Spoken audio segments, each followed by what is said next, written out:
حضرت فرید ملت ڈاکٹر فرید الدین قادری رحمۃ اللہ تعالی علیہ کی عظیم تاریخی ملی خدمات کے اعتراف میں گولڈ میڈل پیش کیا ہے، اور انہی خدمات کے اعتراف میں ایک سرٹیفکیٹ دیا ہے جس میں یہ درج کیا ہے کہ ان کی خدمات، ان کی قربانیاں قیام پاکستان کی تحریک کے اندر ان کی عظیم جد و جہد اور مسلمانان بر صغیر پاک و ہند کی عظیم منزل کے حصول میں ان کی جو کاوشیں تھیں وہ ہمیشہ یاد رکھی جائیں گی، اور ان کا نام پاکستان کے محسنین میں ہے۔ 1940 میں جب مینار پاکستان کی موجودہ جگہ اس وقت منٹو پارک کہلاتی تھی، وہاں پر جب قرارداد پاکستان کا عظیم جلسہ ہوا تھا جس سے قائد اعظم نے خطاب کیا تھا اور مسلمانان ہند کے لیے ایک نئے اسلامی وطن اور ایک نئی مملکت کے حصول کی جد و جہد کا عملی آغاز کیا تھا، جس میں لاکھوں لوگ پورے بر صغیر پاک و ہند سے کارکنان تحریک کے طور پہ شریک ہوئے تھے۔ اس کی تیسری صف میں حضرت فرید ملت ڈاکٹر فرید الدین قادری تحریک پاکستان کے ایک عظیم کارکن کی حیثیت سے بیٹھے تھے۔ قائد اعظم نے 14 جولائی 1947 میں پاکستان کی خارجہ پالیسی کے خد و خال دیے۔ اس میں سے چند ریلیونٹ چیزیں وہ بیان جو کرتے ہیں، ان میں سے ایک یہ ہے کہ ہمیں بڑی طاقتوں کے درمیان جو اپنے مفادات کے لیے باہمی کشمکش ہوتی ہے، ہمیں اس کا فریق اور اس کا شریک نہیں بننا چاہیے۔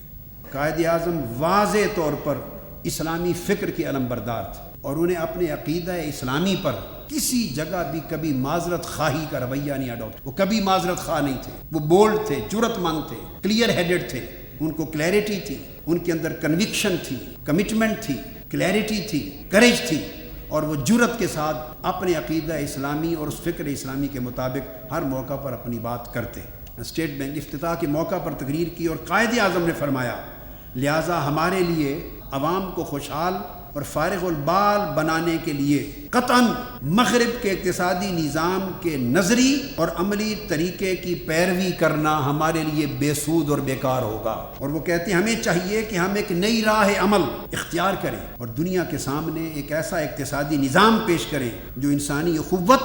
اور سماجی انصاف کے صحیح اسلامی نظریات پر قائم ہے، اور اس طرح ہم اپنی وہ ذمہ داری ادا کر دیں جو مسلمان ہونے کی حیثیت سے ہمارے اوپر عائد ہوتی ہے، اور عالم انسانی کو امن کا وہ تنہا پیغام جو اسلام نے دیا ہے وہ دیں، اور یہ واضح کر دیں کہ انسانیت کو تباہی سے صرف اسلام کا پیغام امن بچا سکتا ہے۔ 14 اگست 1947 میں اپنے دستور ساز اسمبلی کے اندر خطبہ صدارت دیتے ہوئے کہی، اور فرماتے ہیں کہ سب سے بڑی خرابیاں جو پاکستان کو تباہ کر رہی ہیں وہ 3 ہیں: ایک امن و امان کا مسئلہ، ایک کرپشن کا خاتمہ، اور ایک امتیازی پالیسیوں کا خاتمہ۔ اور کہتے ہیں کہ یہ خیانت منصبی، جو لوگ منصب پر فائز ہوتے ہیں وہ اپنے منصبی ذمہ داریوں کی ادائیگی میں جب خیانت کرتے ہیں اور بالواسطہ یا بلا واسطہ اقربا پروری کرتے ہیں، اقربا نوازی کرتے ہیں، فرماتے ہیں کہ میں ہرگز اس چیز کو برداشت نہیں کروں گا۔ اور کرپشن کے لیے قائد اعظم فرماتے ہیں کہ یہ بدعنوانی اور کرپشن یہ چھوٹی موٹی سزاؤں سے اس کا خاتمہ نہیں ہوگا۔ قائد اعظم کہتے ہیں 11 اگست 1947 کی اسپیچ میں کہتے ہیں کہ انتہائی